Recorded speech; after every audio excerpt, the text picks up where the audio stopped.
And Nuke already froze. Gentlemen, Oh, no, he didn't. and maybe ladies that are watching, welcome to another episode of Rule Zero. First time hosting. Welcome. Thank you guys for allowing me to do this. We've got Jack and Nuke in the building. How we doing, gentlemen? I'm okay.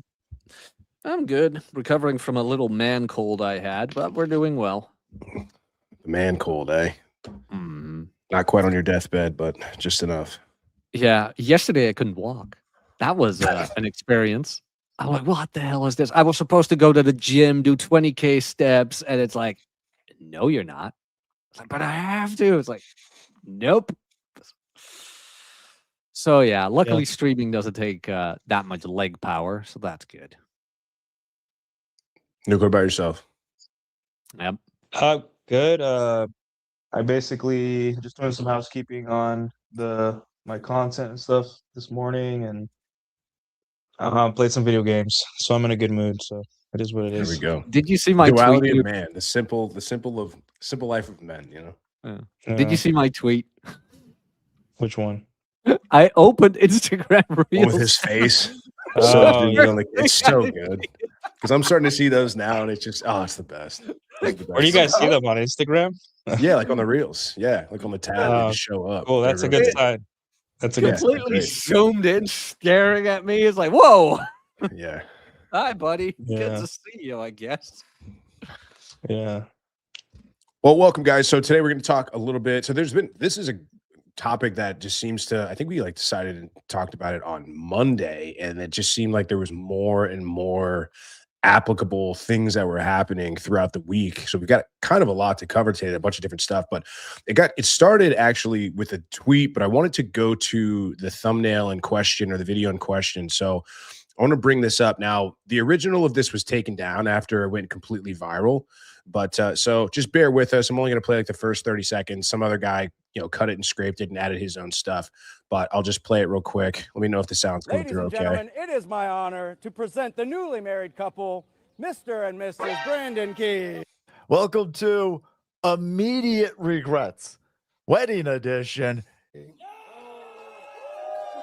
So really quickly, obviously, this guy assumes that she's going to be taking his last name, and she knew right away. Maybe she didn't communicate before or didn't tell him, but turned around and is clearly giving him the death stare right here and is correcting him. Wow. And that's my favorite part right there. Like the big sigh, the eye roll, the eye roll and the big sigh is amazing. Now, I think we don't know what the husband's facial expression, but if I had to guess, he's like so giddy and he's not paying attention, or he's like, oh yeah, my wife, this and that. But Mr. Brandon Key and his wife, Regina Alui. Big. So yeah, big oof right there. And Rolla did a really great essay on that video, or specifically about, she doesn't want your last name. She doesn't want your genetics. But we really wanted to talk today about basically, are you that guy? Are you the guy she settled for? Is she looking just to get married, or is she just marrying you? So maybe I'll just pose this as the opening question. Like, what compels a woman, or what kind of woman is the type that wants to keep her last name or hyphenate the last name, or just refuses to take, a last name of her man in the marriage? I'm going to play devil's advocate real quick, and then we can get into the other reasons. There is one legitimate reason for a woman to do it if she's like a doctor or a lawyer that is tied to a firm. But that is legit the only reason that doesn't have to do anything with intersexual dynamics for a woman to do it. The other reasons being, like Rollo mentioned, she doesn't actually want to be associated with you, but she does want the wedding, and she does want the status of being able to flex that she is married. Royce pointed this out years ago, that a lot of women marry out of fear of being alone. And this is one of the ways a woman indirectly makes it very known to the guy, like, hey, I am only marrying you just to be married, not for you or whatever, not to to continue your lineage. It is just for the status and the check mark. So like name partner at a firm. Is that what you mean? Because even then Yeah. it's like, what's the real harm? So like, what's the harm in even professional settings, like changing the name? But I mean, it's just But I like, think that's like legal and tax reasons. Hmm.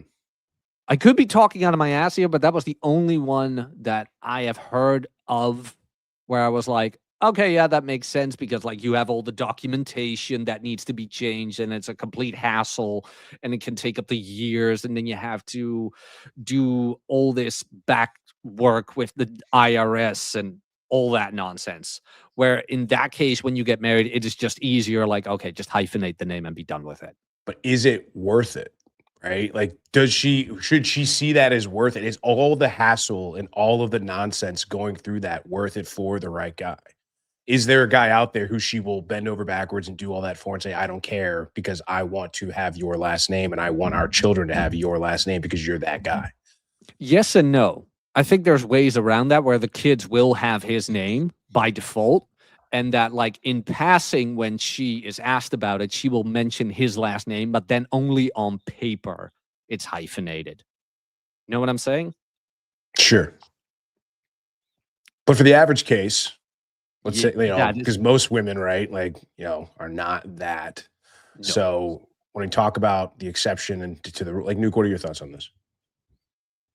I think the scariest thing about this is that it's any woman, right?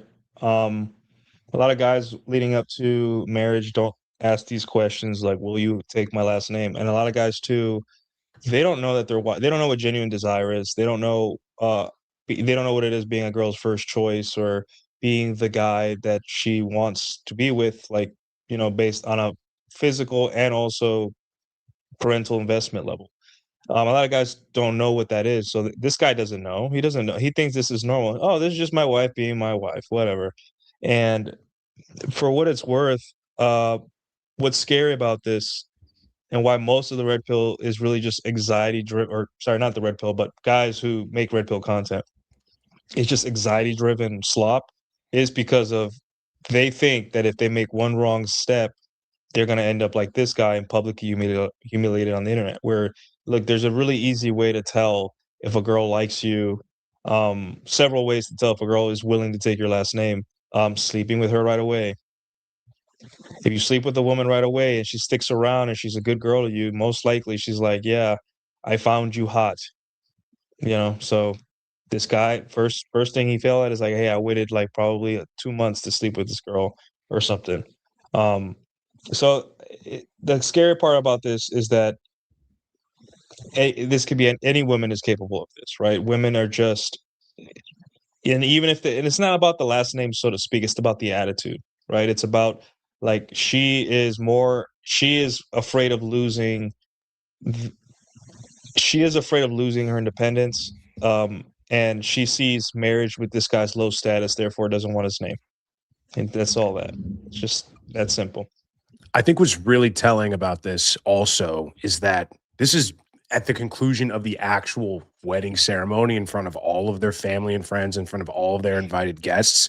And she whipped around to give that guy that stare. She could have easily just let that moment pass and said, hey, like, in private, you know, we're still changing the last name. We're not telling a lot of people. But instead, she chose to embarrass her now husband and upstand him in front of the entire crowd to make it clear, hey, just so all of you know, I am keeping my last name, just so we're all on the same page, right? Like, clearly not showing that respect, or clearly just showing like, hey, I'm making it known and well known just so you guys don't have this confused. This is a declarative statement about how I feel about this guy.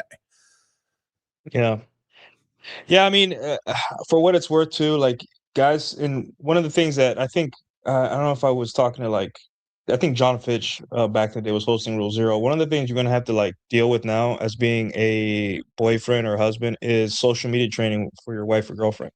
That doesn't mean control, like, be controlling. It just say like, hey, you need to be careful how you use social media because like, all wives eventually will embarrass their husband on a long enough timeline, right? If they're left to their own devices. just tell women, hey, before you post anything about me, check in with me. Because women have this thing where they just don't know what they're gonna say is embarrassing to their husband. They're solipsistic. They only think of themselves. They don't think of the damage they do to other people. If you don't believe me, look at when like adult film actresses and OnlyFans girls convert to Christianity. What's the first thing they talk about? God has forgiven me. I was meant for a better purpose. But they never talk about everyone they hurt on the process. That would make it more believable. Hey, I'm sorry to my father. He probably got made fun of a lot. He probably got, hey, that's the father of the girl that does gangbangs. Um, sorry to my mother for embarrassing you. Sorry to my family. There's never that, right? It's always me and my feelings, and I deserve more. And I'm like, that's not a believable apology, right? So women have this thing where they're solipsistic, and they have to they don't know what they're doing sometimes. You got to be like, hey, like you got to train your girl how to treat you in public because TikTok is what trained her, up to this point. It's not her fault because the app is there, but you got to teach women like, hey, these set of things are incredibly embarrassing, or else you want to end up on a Reddit story where the girl's like, yeah, you weren't my first choice, blah blah, and now my husband won't talk to me. I'm like, yeah, because you don't know how to talk to a man or treat him. You don't know. So Jack, anything to add? you Not muted. specifically, no. Oh, Oh, am I still you're good now. muted? No, No, you're okay, good yeah, now. yeah. No, not specifically, but Ryan Gosling and Eva Mendes are also a good example of like Eva Mendes when she was a high career actress or a very highly successful actress. She was always like, I don't want kids, blah blah blah. And then I met Ryan, and I wanted his kids. That's what you're looking for. That's the type of shit you're looking for. Where it's like, no, I want your kids. If after 5 years of dating, all of a sudden she's like, oh, you know what? I think it's time for children, blah blah blah. That's the clock ticking. If and I mean, all three of us have dated women who knew very early on in a relationship, like, yeah, you're great. I'm infatuated with you. Do it. You can put it in me right now, kind of thing. And luckily, we were smart enough not to do it at the time. Where it's like, let's hold off on that. Like, no, we're not going to do that. But how many men experience that truly? How many men truly? And I was talking to Rob about this last night. How many men truly experience like a woman wanting to buy them something, even? It's always like, oh, men need to provide and pay for everything, blah, blah, blah. Motherfucker, I don't know about you, but my girl right now, she would like crawl through barbed wire to get me dinner or whatever, and I'm not And God even that forbid you make your own or you start to heat up your own leftovers and she wants to like punch you for doing it. Like she wants to knock it out of your hand, tell you to go sit down and like remove. It's like, yeah, you can heat up your own food when I'm dead, right? kind of like that. How dare you? How dare you take my job from me? Kind of stuff. And these guys are who are in a situation like this haven't even considered, dreamt of a situation like that because, well, that's not how it's supposed to be. Men are the providers. Men are the one who need to serve and this and that. And then you have women who are opportunistic, who will gladly,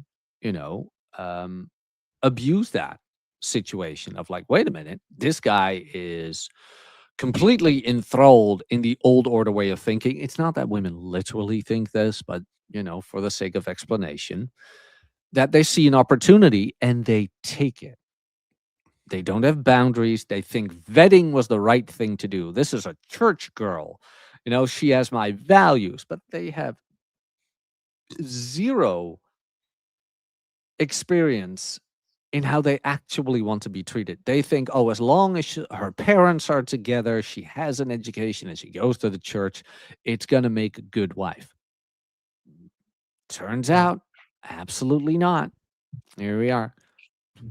Look at the technical difficulties. I'm just glad it's not me.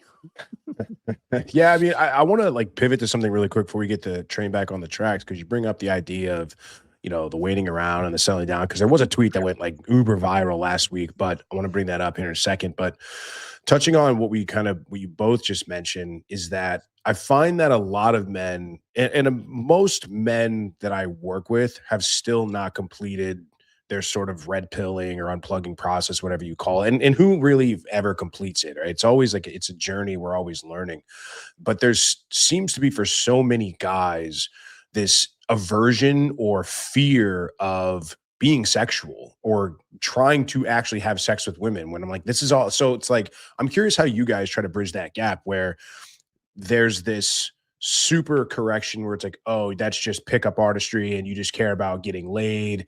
But it's, if you want a woman, if you want to see if a woman actually likes you, you need to be trying to sleep with her, because she's not going to sleep with you if she doesn't like you, for the most part. Unless, but I know there's women out there that will, you know, run around, and women will do that because they like sex and that sort of thing. But for the most part, like, women are still not going to risk their, you know, possibly having a kid with you, or even the shaming she might get from friends and family about being seen with you, if she doesn't at some form like you, or at least think you're somewhat attractive. And so, like, a lot of these guys, I think, spend their time, it's like, well, I want to see, like, if she's a good collaborator, so let's go to an escape room, or I want to see if she's a good communicator, I want to see this, like, I want to go do an activity today to see how she does this. And like, dude, you need to be doing, like, why aren't you trying to get laid? Like, what is the aversion to getting a woman to fuck you? So, like, I don't know. I want to see what you guys think about that. That sums up our job so perfectly in one sentence. Why aren't you trying to get laid? It's like, there it is. The age-old question. I think, well, I mean, it's simple. Like, guys are afraid of being a man. They're afraid of their own needs. They were taught that that bad men are the ones that want sex. You know, it's the Madonna whore complex. It's all that wrapped into one. Hey, if I want, like, I have to hide this part of me because I was taught that being sexually forward is bad. So they do other things. They still want sex, but they think they need it within the context of a relationship or monogamy. And I'm like, dude, like, you've been duped. Like, women laugh at men that think like this. We laugh at men that think like this.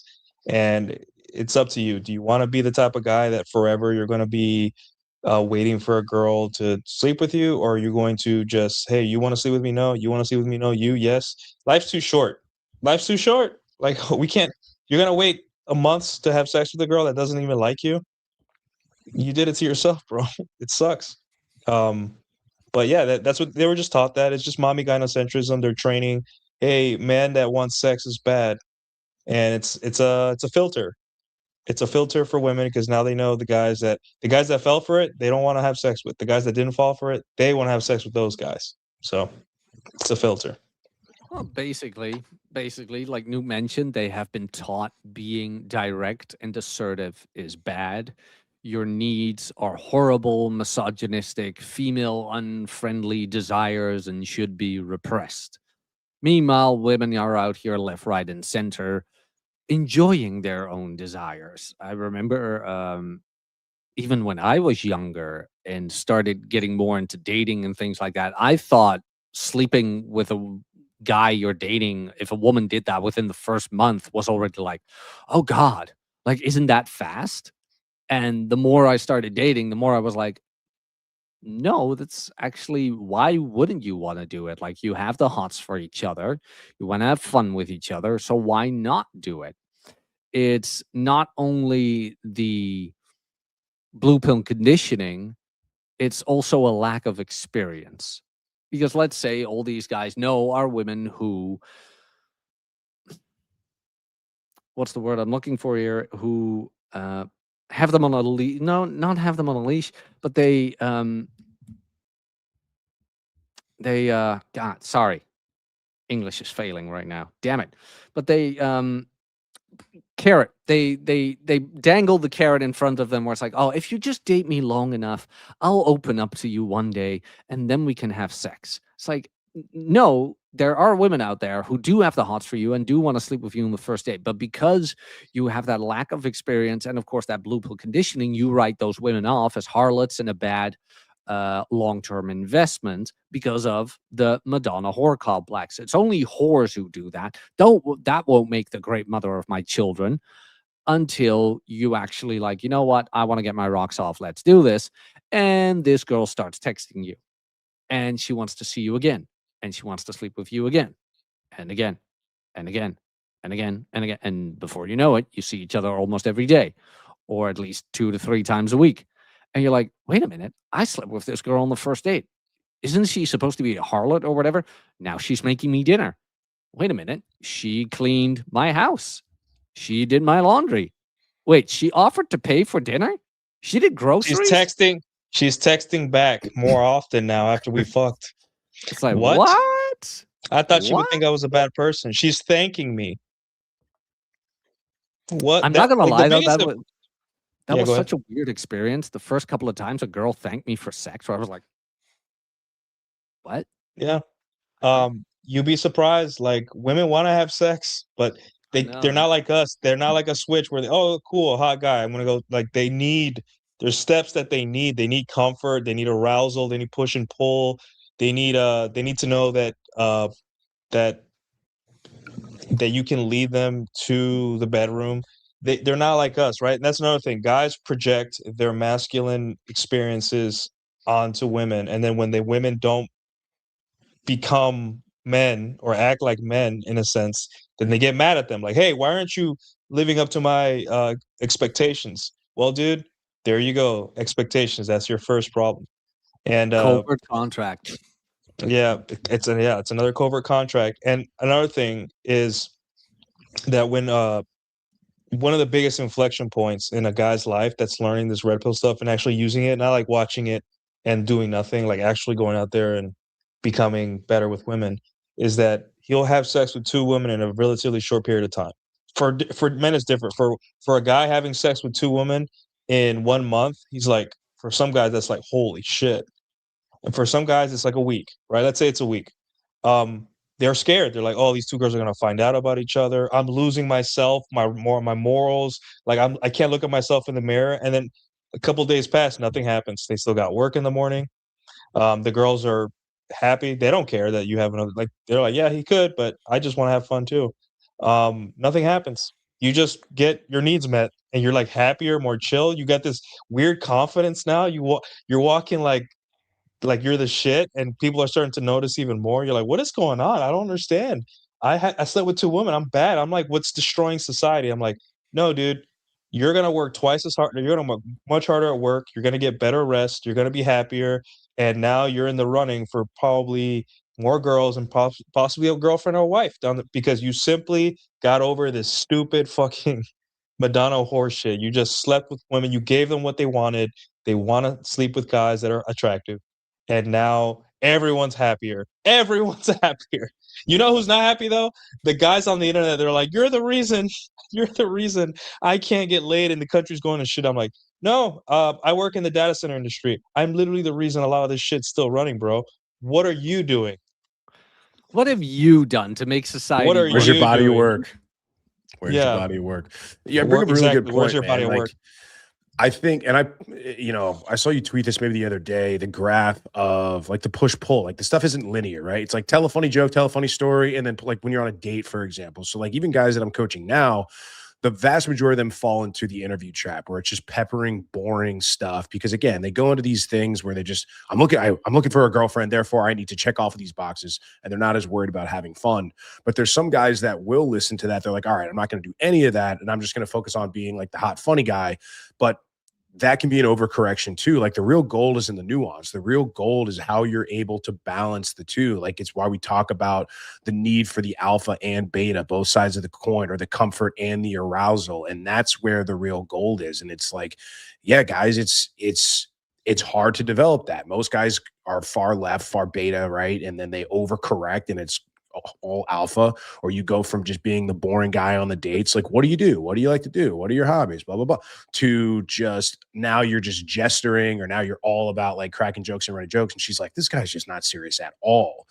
And so the real goal is being able to balance both of those, where it's like, you know, when you're like, okay, you're being funny, you got her kind of laughing, it's like, all right, now that's building comfort. Now I can go in for a little bit of the, you know, the under the surface stuff. And now that I've gotten her talking about her past and history and family or whatever, now I can throw in another joke. And it's that the idea of that kind of emotional peaks and valleys, that roller coaster that keeps them engaged, right? None of this stuff is linear. And like what made me think of that, Nuke, is you just said, where it's not like hot guy, flip a switch, I want to go for him. Because like a lot of guys think that, especially when we say, hey man, for the right guy, she'll just It's where the looks she'll just- maxing thing comes from. right. Yeah. It's like her panties will just fall through the floor if you're that hot guy. And it's like, not quite, man. Like You're not a woman. quite. You have Right. to do things first. Yeah. You have to make her Yeah. laugh, and after that, you tell her how her parents died, how your parents died. That's how that works. It's an emotional. And then you roller go back to then you go back to making her laugh, and she'll be like, yeah, "Wait a that's minute, how you what do the that. hell? It's like what? My vagina is wet. Something's but I'm happening, still yeah. sorry." Yeah, what's going on here? No, literally, do. like Yeah. there are a lot of women that like obviously don't ask a woman how she feels about you within the first 3 dates or first couple times you hook up. Wait for like a month or two where you guys are comfortable, and you can bring up the question. So what did you what why me? Whatever, playfully, and a lot of times it'll be like, I don't know, I just felt safe and comfortable with you. Why And I you? know it Because sounds you're like, awesome. yeah, and the thing is, it's because you did everything in the right order. If you did the beta stuff first, she wouldn't feel safe, right? Because she's like, oh, this guy just, I might hurt his feelings, or if I reject him, he's gonna like go crazy and blame me and blah blah. But if you're too alpha, if you only do alpha, it's like this guy's a jerk. It It's may not work on some girls. serious. He's kind of Yeah. player shit. Yeah. Yeah, you're throwing it in her face that you're never going to see her again or whatever, right? But if you do the right mix of both, it takes a little bit of calibration, but most of the time it's 80-20, right? More, Pareto principle. You'll realize that she's going to end up saying, I feel aroused and safe. And that's all women want. They want both. And I know it's almost antithetical, but that's why the PUAs came up with the fractionation, where it's just, hey, sad story, hot guy stuff where I make you laugh and say something funny, sexual innuendo, and then back to the sad story or something deep about you and your experiences, and then back to teasing, and then back and forth. And within 2 hours of that, most women can't resist that. If they're in front of you and you have them in front of you, most women can't resist that. Now, I'm not selling you a dream. You're not going to get laid every time, 100% of the time. But it sure beats what everyone else is doing. We're talking about your competition here, if you guys haven't noticed. And your competition doesn't want to get laid. They don't. They don't want to have sex. They don't. Because if they want to have sex, I'd be rich. I'd be rich right now. They No, don't. What they want is validation from women, and validation for them being such good, so good at vetting, right? Like I found the right wife. She was in my church. Doesn't mean shit, bro. She could be a huge asshole to you and to your future kids too. Oh, I hope found a she girl is. at a bar. Yeah, I found a girl at a bar and we hooked up the first night.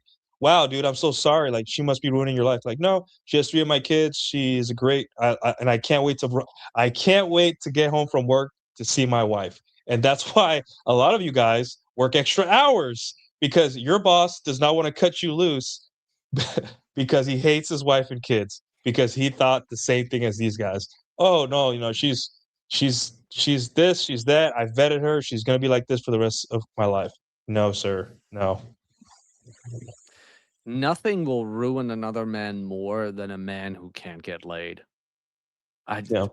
It's especially in the workforce or whatever. And Nuke and I talked about it this past week. These articles of like, oh, women are now what more percentage wise more on payroll than men. I'm like, good.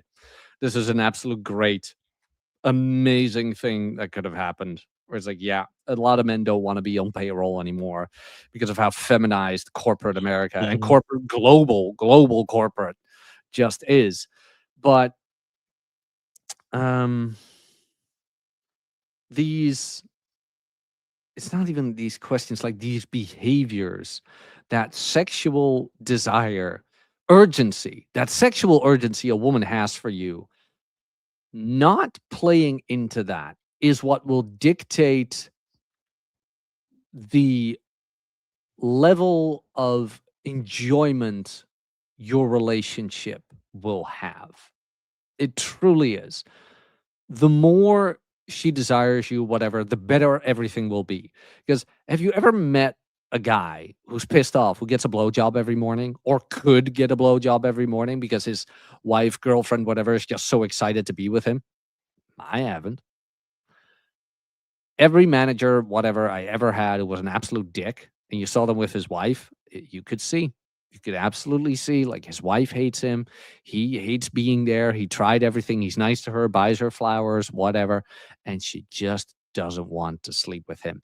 And guess what? She probably has her own last name.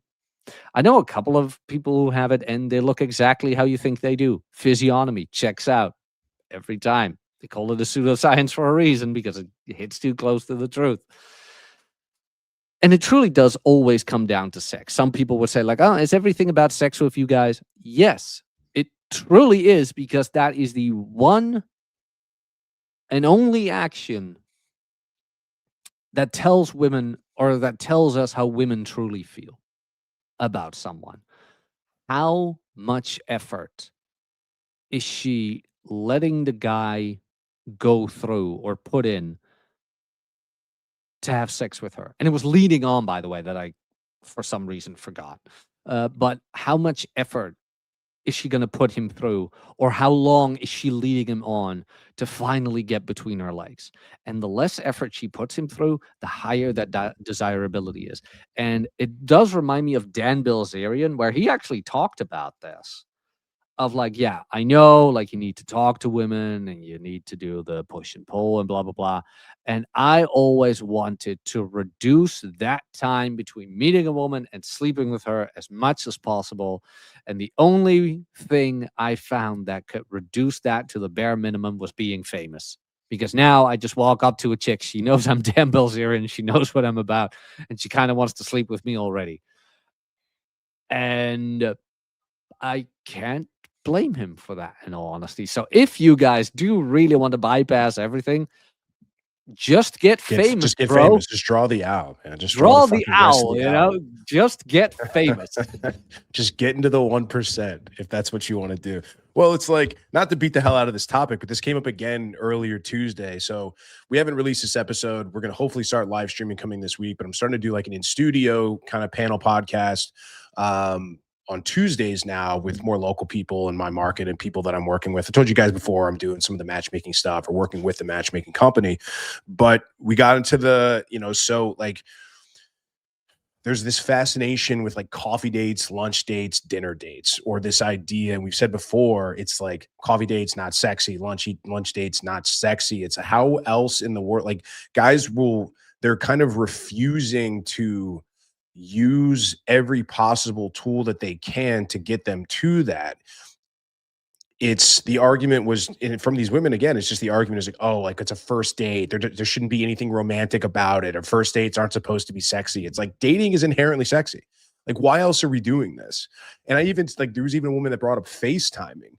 And the only thing that I got them to kind of come around to maybe understanding a little bit logically, where it's like, when's the last time you FaceTimed like your boyfriend? Or is your idea, if you say, hey, we haven't been on a date in a while, honey, can you take me out on a date this weekend? He goes, yeah, let's go grab a coffee tomorrow morning at 10:30 at Starbucks. You'd be like, what the hell are we doing? This is not a date. There's something romantic about this.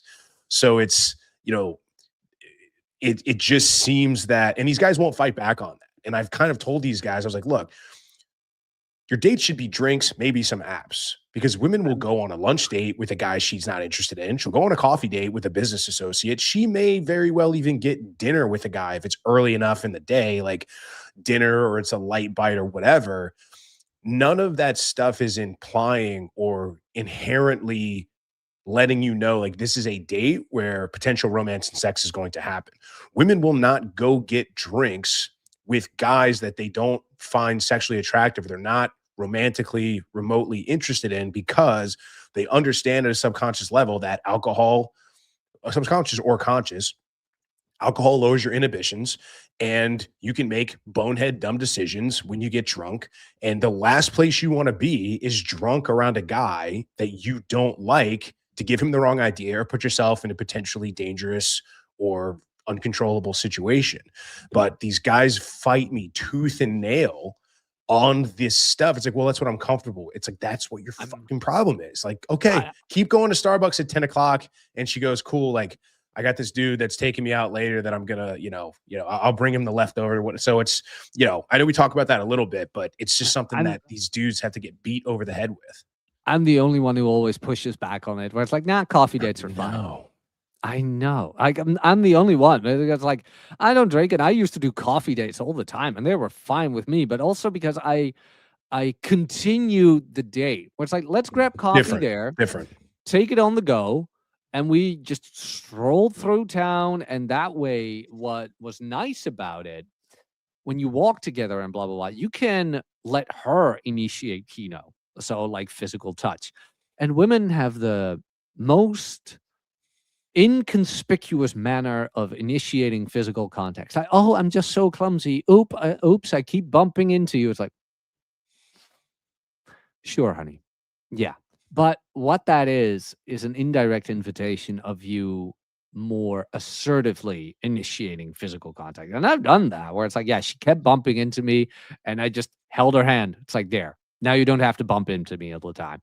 And did she pull her hand away? Whatever. No, it was actually smiling like, this guy got it. He got it. Now, in general, do I understand that go for drinks, that is a in general better option? I do. I absolutely do. Do I agree that 10 o'clock in the morning dates might not be the best? I absolutely do. In all honesty, most coffee dates I had were like 3 p.m. Some maybe the earliest was 2. But then we'd have the entire afternoon and sometimes even evening.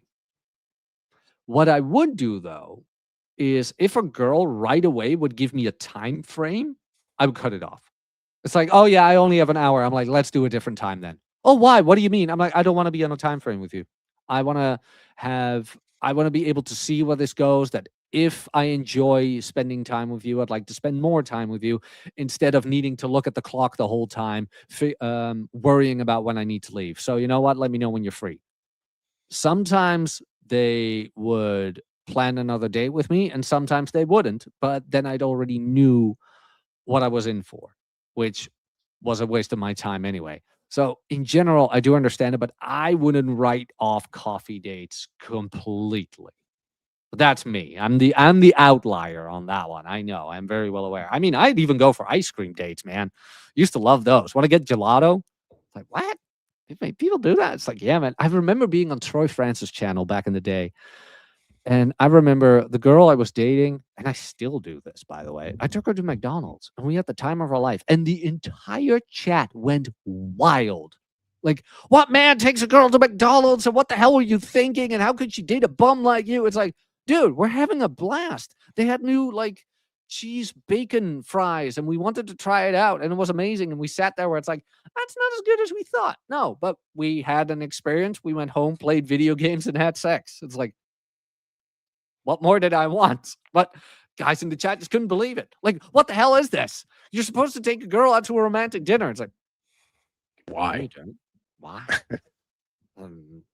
Not really, but it's because, and I always like to reference the essay, Praxeology of the Dominant Male by Ian Ironwood, where, again, this whole women being more on the payroll than men is actually a great thing. It's an amazing thing. Women who are into a guy head over heels love nothing more than to take care of him. And Rob and I made the joke, like, being a kept man. Now, my friend Rob, he is maybe being retired by his fiance because he's selling his house. She has a great job. She doesn't want to quit because she actually enjoys it. But she's like, look, with the mortgage paid off, you selling your house and me having the job, what do you want? And we kind of joked about that, where it's like, yeah, that is what a woman who is head over heels for a man does. She doesn't care about money. She doesn't care about whatever. She cares about the tingles. And Rob provides the jingles. He provides the excitement. Does he need money to do that? No, he doesn't. Because Rob is also a very well-rounded man. He's a very experienced man and a capable man. He's competent. Like, don't underestimate Rob. I know some shit about the man. Like, don't underestimate him for a man who's 5'4", But I think so many guys have got it so wrong. We've got it completely backwards. And Nuke has said it before. Men won. With feminism, like everything, how far feminism has gotten, men won. Women got what they wanted. and now you've won. But now you need to know how to use it. How do you use this victory that you don't know you have yet? Like I mentioned, women love taking care of their man. And now they have the financial power to do so. And all you need to do is get your head out of your ass and let her do it. Don't feel guilty. Don't feel ashamed. And I know a lot of like brands like to do that. You are a man and you're supposed. Done with your bullshit.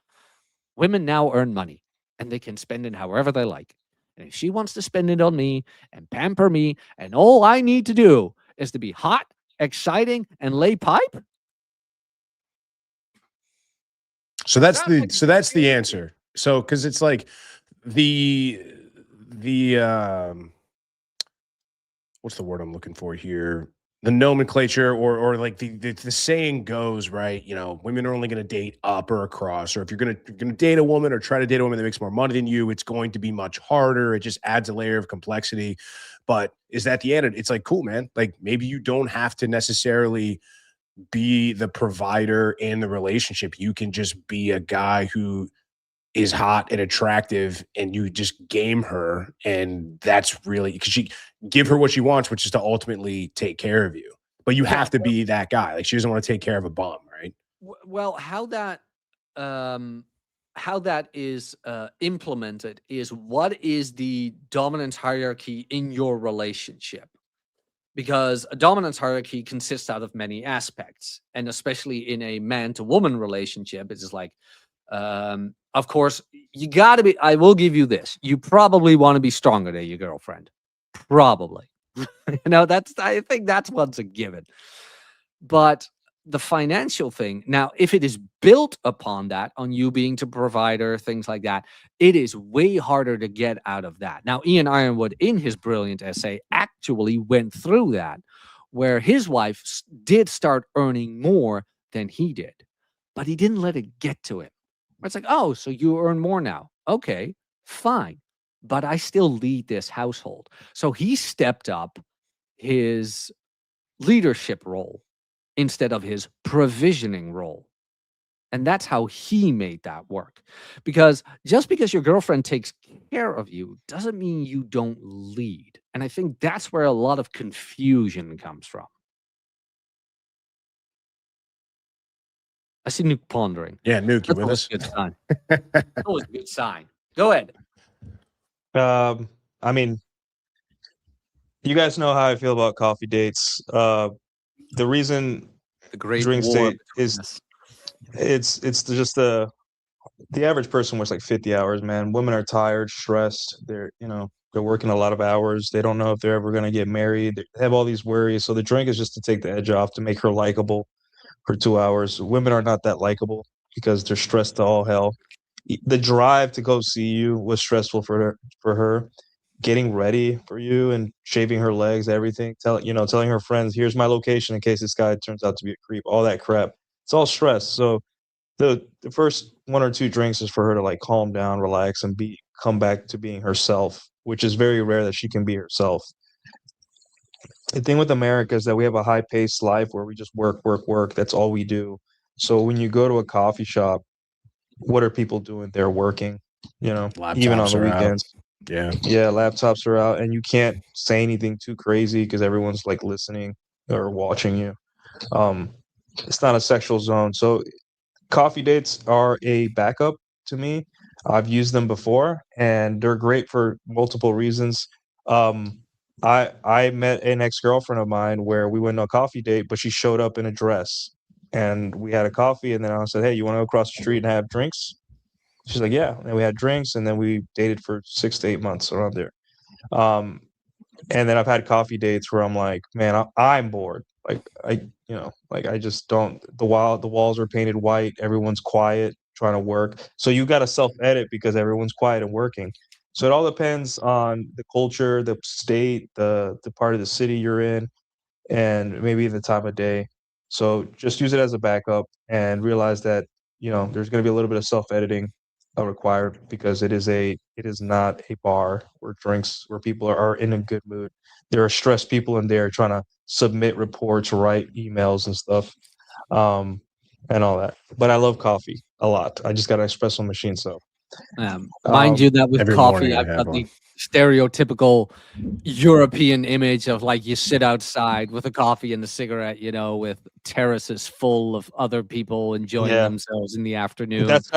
that's not American coffee shop. American coffee shop is people hunched over a laptop, typing, looking stressed, like doing this, like like I just said this. What the heck, Yeah, it's Yeah. not Friends where it's just like all hanging out and like telling stories on the couch or whatever. M- Everybody just goes Maybe there on to a Sunday work. morning. Yeah, maybe on A a little bit Saturday or different, Sunday yeah. morning. They But serve alcohol at our coffee shops in the middle of the day. And they're even Yeah, I very mean- corporate environments. Like Starbucks itself, it doesn't have like couches or comfortable areas. It's just like little tiny tables and chairs, and it's just the most it looks like it's like a corporate cafeteria in a lot of them. Dude, there was a back in Zwolle, beautiful city in the Netherlands. My favorite coffee shop ever was Bagels and Beans. It was like decorated very hipster-ish, and they always had like this smooth jazz in the background. And I had a couple of dates there, and I even got a couple of numbers there. It was just this very soothing, calming environment, where everything was just chill. Everything was just amazingly chill. And one of the few things I miss about the Netherlands. But yeah, no, I brought dates there, girlfriends there. It was, yeah, amazing. But like how Nuke mentions the coffee shops in the States, where it's like, yeah. In all honesty, if I were in the States and would get a date there, Starbucks would be very low on that list. So, yeah. No. I don't know if they have cafe. They have cafes in the States, right? cafes, yeah, yeah, they have. Okay, Yeah, yeah. yeah. A lot of them are multicultural, diverse though, like Japanese cafe or Oh, that American multicultural, the good one. American diners are a thing, are like going away. And like the American diners, like we have Waffle House. That's our version. Dude, of your corporate diners, fries. that I've never been more envious. The American diner is the best thing ever coming out of America other than the Second Amendment. It's like, But God we don't damn. have them much anymore. There was they're one in dinosaurs. Virginia, yeah, where I lived, and I would drive by it all the time, and I went in once, and it's just the vibe, like the woman with the apron, and you have your coffee, your pancake, like it's the crazy thing is that so many movies have scenes in cafes and diners like that. And I'm like, guys, that's just not. You have to like maybe if I search on Google, I'll find one in Dallas, but those things that's not like McDonald's where there's one on every Yeah. corner. It's A just relic like one of per another city. time. Yeah. Yeah, but Well, dude, but, your take. What about your take on the like women making more money and the guy's response to that? Because like I think that, like I said, like the normal reaction is just like, oh, can't do it. Like you can't. You have to make more money than your woman. But the common thing women are always saying is like, well, we make our own money now. Like we can provide for ourselves. We don't need men to do that. So what are men good for? And it's like maybe I think there's a right answer there, but it's most guys will say, oh, well, that's it. Like, no, you just need to make less, or feminism is brainwashing. You know who Yeah, well, you're they asking only- that question, right? you're well, a lot of men see their value as only being providers and giving. They never thought for a second that maybe they're the prize. And I don't mean that in the way like you should be worshipped. I mean it in the way that like, don't you want your wife to be proud of you besides you bring home the bacon? Like you want to be a trophy husband, right? That sounds gay as hell to guys, but like I understand why do. it sounds like that.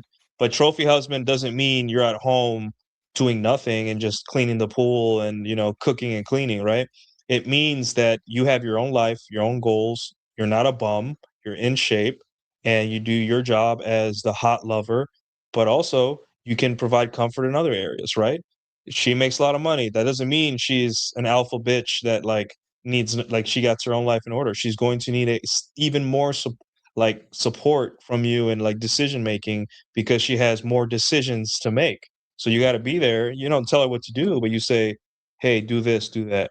And she's gonna be like in awe of like, "I'm so stressed, but this guy is just, he's providing me something else besides money." And really, guys got to understand that like after a certain point, women like women want uh women want a guy to be able to provide just in case, right? They don't want a bum loser. Like let's not get to extremes where it's like either a guy that makes twice as much money as her or a guy that's just like doesn't work, right? What they're trying to say is that, hey, I want status and my status is tied to who I marry. So if I marry a dorky guy or I marry a complete bum, like that's both of those are low status, right? How about this? How about you become a guy that has his own goals, dreams? I may make you 150K or I may make you $50,000. But as long as you have that in place and your goal is not to make her happy and be this like wife thing, she's still your wife and you're Wife still guy. the man. As long the roles are still there, but roles transcend money, right? Because more likely than not, she's going to be earning the money easier than you will. And I know that's a dig against women, but a lot of women don't have to work as hard for six figures as a man has to work hard for six figures, right? Well, 100%. They get let's more be honest opportunity. here. As a trophy husband, you do have to work your pectoral minor a lot and your biceps. You know, you can't just as a trophy husband, you have exactly. You need to work those arms. You need to work those pecs. Mhm. Get the bench press in. You know, get the bicep curls in. Because how else is she gonna go to her executive, whatever boardroom meeting with you by your side having flat arms? Be You arm can't candy. do that to Yeah. her. Yeah. You got to be good. Like, get your hair done, get your eyebrows fixed, get your teeth whitened, and Yeah. make your wife proud. I'm sure. Well, and again, good, this is by the way. this is a conversation I had with my other co-host TC on our Tuesday show. We did it on Monday, but it's like we talk a lot about, you know, molding women to us or getting them on our program or whatever that might be. And like there's an argument that's largely been had, like never try to red pill your woman or never try to let like see the world for what it is. And again, with most things, there's a lot of nuance. Like Nuke, to your point, there's a lot of things that if I was with a girl, I would not want. I don't want her seeing this stuff on Twitter. I don't want her seeing all this crazy stuff that's going on in politics in the world and like this woman who's on trial for strangling her 3 kids. I'm like, no, just go back to your vampire books, right? Or you're like, well, she's not reading Milking Farm, but it's like, just go back to that stuff, like your little cool, quiet, safe world, and let me deal with all the BS of the real world. But I wonder how much of it is, you know, people think it's like she molds to you first and then she sees, but how much, the way it was positioned to me and what I've been thinking about, it's like, be correct first or be a leader that's right. If you say like, hey, this is how the real world actually works, and then through your own leadership and sort of funneling, because you mentioned, you know, keeping a tabs on how they use social media and what they expose themselves to and monitoring that, you can sort of say, hey, remember when I said XYZ about ABC? She goes, oh my God, you're absolutely right. That's crazy. Now that's how you start to build that up. And she's like, whatever this dude says goes. So even if I make X amount of money more than him, deep down, I still don't even necessarily trust my own judgment more than his. Like, I'm going to listen to what he says about where I should put it or how I should use it because this dude's always right. So like, how much does that come into play? Yeah, I mean, yeah, basically that's guys got to understand the best gift you can give a girl isn't sex, it isn't your body, it isn't none of that. The best gift is your guidance. That is something that women don't know that they need, but once they get it, they're like, holy shit. For example, I tell women the best way to get in shape is to get a gym boyfriend. You don't need a program. You don't need to pay hundreds of dollars for this or that. You don't need to try crazy diets. Just get with a gym boyfriend. But because he's going to he's going to put things in perspective. You mean the food pyramid isn't real? No. No. Hey, I started drinking water and I laid off the caffeine in the Starbucks and I lost 15 pounds this month. Who would have thought? Oh my God. Hey, you're investing my money and now we have extra money for a trip. How did that happen? Guidance. Male guidance is what women don't have. And that's why you guys, okay, these women get on the internet and start saying crazy shit and crazy claims. They build their whole platform on it. And guys are just like, this bitch is wrong. It's all dunk on her. They become, you know, the next red pill punching bag or the next political punching bag. But you know what it is? They don't have a man to tell them, hey, you know, that's kind of silly. Or, hey, let me check in with my husband and see what he thinks. You'll be surprised, like once you're that guy to your woman, how much she checks in with you about deep thoughts about things that she's encountered. Hey, why do men do this or why do men do that? And you have like a one-line answer. Oh, it's because of this. What? Yeah. 20, 30-year-old woman. Yeah, 30-year-old women that have no idea how to talk, what men are.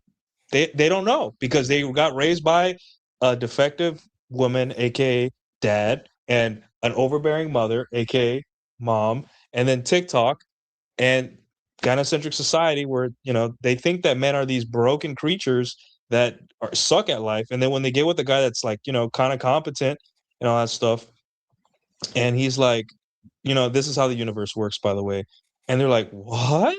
And they get addicted. Like, dick means nothing to women. They can get it anywhere. We're not that Yeah. special in the bedroom, really, guys. Like, there's a guy out there that can outdo you in the bedroom because he probably has like chains and whips on the ceiling, or whatever it is, right? Don't use your sexual prowess as something that, oh, like, that's the reason women should stick with me. No, because you're interchangeable. However, guidance, just being a guy that can like plan and lead and say, no, we're not doing this, we're doing that, and explaining and improving her life, that is worth its weight in gold, if not more. And that's what these women truly need, right? If they don't have guidance, look what happens. They get random piercings, random tattoos that mean nothing. And nothing against tattoos. I think they're cool. I was in the Navy. But like a woman getting a tattoo of like Rick and Morty on her between her tits or on her chest, like, come on. Like, What are we doing? yeah, but and the thing is, it's not that they get the tattoo, is that they want guys that don't want tattoos. Like, if you want guys that have tattoos, then yeah, guys with tattoos don't give a shit because that's a subculture, right? Like, cool. But if you want a straight edge kind of like guy with that, the type of guy that you like doesn't like tattoos, then why are you getting them? That's that lack of guidance, right? If you don't care, then yeah, sure, like there's plenty of guys that don't mind. I don't mind as long as it's not, egregious. I don't mind tattoos. As long as it's not like a giant lion on your thigh or something, because I don't have tattoos myself. I'm not in that subculture, just not my thing, right? But in general, women need guidance, and they don't Yeah. know it. They say stupid things. They spiral in their own logic, and they get. And here's the bad thing about being a woman: everything you do, there's a clap track for it. There's an audience clap track, no matter what you do. If you left a good man, clap track. If you left a bad man, clap track. If you got fat, clap track. If you got thin, clap track. There's no matter what you do, society is cheering you on, and that's fucking dangerous. And the only person in life that the only two people in life that will tell you the truth are guys that don't want to fuck you, that have nothing to lose, and a husband that's already tired of fucking you and he just wants for you to be better. Those are the only two men in existence that will give you the guidance you need. And trust me, you need it, ladies. You need it because look at your takes on social media, look at the political landscape, look at everything. No one stepped in. No one stepped in and said, hey, you're stupid. And it'll make you cry. She'll get sad. But you know what? You give her time to correct herself. And in time, it's like, I really am a dumb girl. I'm like, you're not dumb. You just, You didn't I have a know role better. to play. Misguided. Yeah, Well, it I goes have a role against to the play. complete like it kills the narrative that guys like us are just looking for like brain dead bimbos that just because you can't be dumb and try to understand these concepts and like see the world for what it is. Like you can't take a girl that can't do 2 + 2 and show her these realities. Like there's a way you feed it to her and there's a way you get her to see 2 + 2 = 4. But that's the constant argument. It's like, oh, you just want brain dead women who you can that are just zombies and robots and that bow down to you. It's like, no, I need them to be smart enough to grasp these concepts so they can actually see it and experience it with their own eyes. And then they go, this motherfucker's right. Hey, Right? if I wanted a brain dead woman, I would just date a college graduate. Ayo. It's true. Yeah. Let's be honest here. Yeah, just I'd date a just- highly educated woman if I wanted a brain dead one. But yeah, and guys it was- professionally. Go ahead, Jack. Sorry. Well, I was just thinking about that. Like, our men are just intimidated. It's like, by what? By you being able to follow orders properly? Like, get Yes, bent. boss. Right away, boss. Yeah. You Yeah, like with your spreadsheets and your emails and your PowerPoint presentations, like Yeah. you have a you're- Microsoft Word subscription. What are we afraid of? Yeah, you're an idiot. In all honesty, I like it that my girl is actually very intelligent and self-reliant. You know what that tells me? That she doesn't need me, but that she wants me. And Well, that some is guys will say that though. Some guys will tell women, like, again, we had a girl on Tuesday. She's like, men have told me I'm intimidating. They'll sit across from me like at a bar or at a dinner table and say, "Oh, I'm a little intimidated by you." I'm like, yeah, he's rolling over you. He's rolling over and showing you his belly because You know what he that thinks is? that's going to get him treats, right? He thinks that's what you want, is to be with a man who's you can like walk all over, and that you should be proud of your accomplishments that are making you better, or somehow subverting men because you're their competition in the boardroom or whatever. But it's just like, yeah, that's a surefire way that this dude sucks, and you should never see that guy again. Like that's just like right there. That's them being too pussy to tell her like, "Oh my god, you're just disagreeable, aren't you?" I know the Either type. that, or they really do think that, or they really are. I don't know. Like, are they? Let's be honest here. How can you be intimidated by a woman? She can't know. hurt you. She literally is physically incapable of hurting you. What the There's some dudes hell out are there. you There's some dudes out intimidated there for? getting their ass whipped by some women, man. Like, Yeah, that physically, exists yes. for sure. Stare at you Emotionally, angrily. Like, Oh, emotionally, they're just getting emotionally, dog they can. Yeah, emotionally, women can wreck you more than anyone on planet Earth. So I understand why men are afraid, because the HR, the HR stuff. They HR at a also, bar? huh? No, I mean I know what you mean. No, Like, but that's in where the they dating train. That setting. you spend most of your time with women when they're in positions of authority. Teacher, work. Mm. So they get this thing where like, this woman has authority over me because she has social power. She can get me ostracized socially and from jobs. All these things, right? So men have this, like, I think it's a little bit over. Obviously, it's overblown, like, but men have this innate fear that, hey, if I make mommy sad, then I'm going to get punished, and that they got taught that when they were kids. So yeah, but once you get over that fear and you realize, like, it really is that, man, the amount of like women need guidance. The most competent thing a woman can do is defer to a man of equal or similar competence to her for something. Not because she can't do it herself, but because sometimes men we just think differently. We're just more pragmatic, logical, and we're forward thinking, right?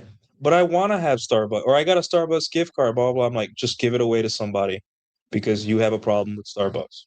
And they're like, no, but I can do. I'm like, no, trust me. I struggle with discipline, and there's just some things that if I had in my hand, I would do, and I'm not going to, I'm not better than, I have discipline, but I'm going to help myself. So if you give it to somebody, you get the thrill of giving a gift to somebody, and now you don't have that temptation to go spend $50 on Starbucks over the next 4 days because it's free. And you see that forward thinking, you save the calories and you give someone a gift. It's like a win-win situation, right? But they think in the moment, like, I got to have my sugar. I got to do this. I got to do that. My girls say you're controlling because you're improving my life. That's what you sound like to us, ladies. When you say your friends don't like us, but you're doing better in life, you're losing weight, you're happy, you're getting good sex, and you're just happier overall. This is what we hear from your friends when they say they don't like us. Your friends hate you because we're improving their life, your life. That's why they hate you. They see you happier, and women can't have that. Crabs in a bucket every single time. What do you mean? And even if you do something shitty, right? Like, the ultimate sin of being unfaithful, right? There are women that don't really care that much, or they'll get over it. They really don't care. It's the women in their ears saying, "Oh, he cheated on you, blah." So now, whether you've taken her car and you fixed her car up, you took her to the mechanic, do all those things. You taught her how to cook. You've done all these nice things for her, right? She's becoming a better person, a future better mother. She's handling her. You're teaching her how to handle her family business. And because one mistake, which understandably, I get it, but now her friends are in her ear and they're like, "Oh, you're 10 times happier and the cheating thing doesn't even bother you, or the fact that he doesn't wash his towels, or the fact that he spends Friday nights not taking you out and gaming, even though he takes you out other nights." Like, those things become bigger than they are. And then women are single and then they lack the guidance and they're miserable again and they don't know why. They think it's heartbreak. It's not heartbreak, ladies. It's not. It's that you had guidance and it's gone now, and now your life's spiraling. You're Congratulations. lost. Yeah. Yeah, you're lost again. You're back navigating the oceans with no light. You lost your lighthouse. You're done. You're out there It's the Odyssey. Welcome back to the Odyssey. And all these women You're gonna around be you lost. are sharks circling your boat, Yeah. and you think they're dolphins propelling you forward, but they're really waiting for you, like you're chum in the water, basically. Yeah. Yeah. So, or there are other boats and they're crashing into you too, and you guys are trying to go somewhere, and there's no like women that don't have a man's guidance in their life. They just float. They don't know what they're doing. They're just floating along. This girl in the video, she for her whole life, no man stepped in and say, "Do you like this guy? Why are you not taking his last name?" Or "Do you like this guy? Why are you not doing this?" Right? Like a father or a brother or himself, the man. Like, hey, I don't like this. If you truly like me, you would this. And that the filter is gone. He doesn't have to be in that position. But no guidance. We just let women do whatever they want. And you know what? We know what happens to women that do whatever they want all the time. They become dangerous. They hurt people. They hurt people. They fuck people's lives over. They embarrass people. They do whatever. And then everyone else has to pick the pieces because one man decided not to give them guidance. Their father, their boyfriend, their husband, right? And how many times do husbands have to tell women, "Hey, you're the problem. You are doing these things, and it's your fault." And they kick and scream, but she has a choice now: either listen to my husband or leave. And usually they stay. So You know how powerful that part is? It's like, you can leave. And you say it with full conviction and calmness in your voice. You can leave. You wouldn't believe how fast a woman could get in line after that. mhm. But how many guys are bold enough to tell her that? How many guys are outcome independent enough to say that? And what Moff mentioned, like, get on your program. If you want a woman to get on your program, number one, have a program. And don't be worried if she doesn't get on your program, because there's one out there who will. Like, maybe this is my approach, but my approach is very paradoxically, where it's like, I don't care if she's not on my program. I don't lead the relationship consciously or whatever. I just do things. And if she does something that I don't like, then she's no longer there. I'm not out there with like, oh, I'm leading and I'm doing this and I'm doing that. No, I just do. And she's there or she's not. And if she isn't, then okay, not my problem. You guys ever see the video where the woman is like stuck in the kitchen? She doesn't know what to do because Hey, the now. dishwasher is full or something, and the dishes are in the sink, Washing machine, I and think.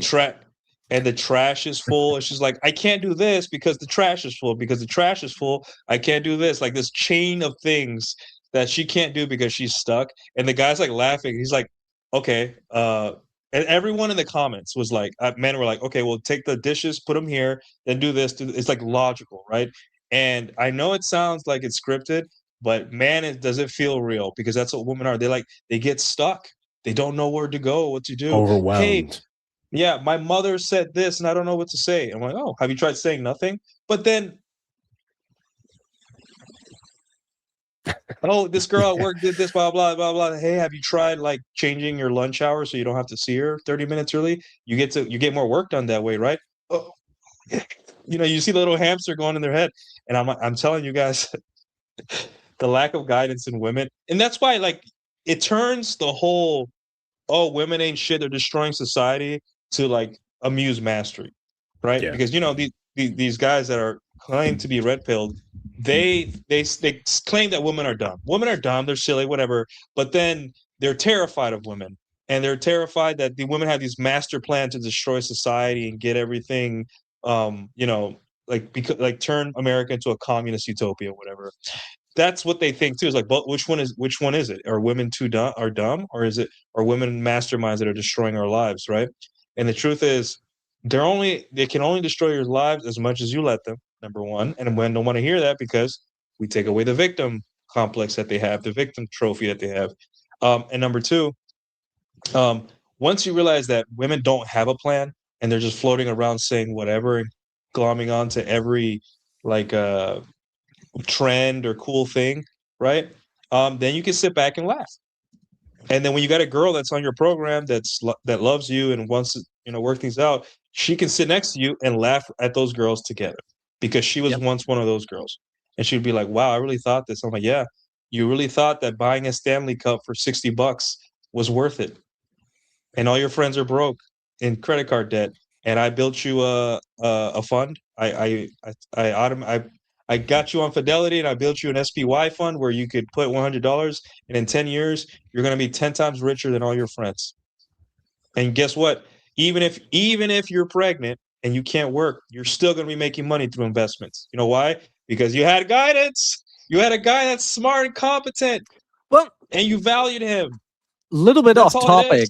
Little bit Yeah. off topic, but this just tells you and confirms everything I just said. Like, if I want an incapable woman, I'll date a college graduate.